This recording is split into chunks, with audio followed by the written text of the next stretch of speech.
সুপ্রিয় দর্শক মণ্ডলী, আসসালামু আলাইকুম। আমরা আসলে মনের একটু বিনোদনের জন্যে সকলে মিলে, অর্থাৎ সমবয়সী প্রায় বা কিছু ঊর্ধ্ব বয়সী এত সবাই মিলে আমরা এখন বেড়াতে যাচ্ছি সেই রাজশাহী বাঘা মসজিদের দিকে। এখানে হয়তো অনেকেই গিয়েছে, তা আমি আমার জীবনে প্রথম যাচ্ছি এখানে।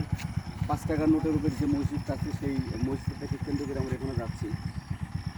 আর যাওয়ার কারণ হয়েছিল, সত্যি কথা বলতে কি, মানুষ সবসময় বাড়িতে বসে থেকে যে বোরিং হয়ে যায়, সেই বোরিং থেকে বের হওয়ার জন্যে যে বিরক্ত মনোভাব হয়, সেই বিরক্ত মনোভাব থেকে বের হওয়ার জন্য আমাদের মাঝে মাঝে বিনোদন দরকার। সেই বিনোদনের উদ্দেশ্যে আমরা এখন সেই রাজশাহী বাঘা মসজিদ দিকে যাচ্ছি। আশা করি আপনাদের সাথে ফেসবুকে আমি অনেকক্ষণ থাকবো।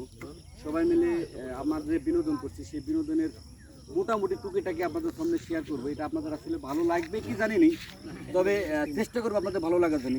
আশা করি আপনারা ভালো থাকবেন। আর সবশেষ একটা কথা বলবো, যে প্রত্যেকটা ভিডিও শেষে একটা কথা বলবো, যে বর্তমান পৃথিবীতে মাদকের যে অবস্থা, সেই মাদক থেকে আপনি দূরে থাকবেন, আপনার সন্তানকে দূরে রাখবেন।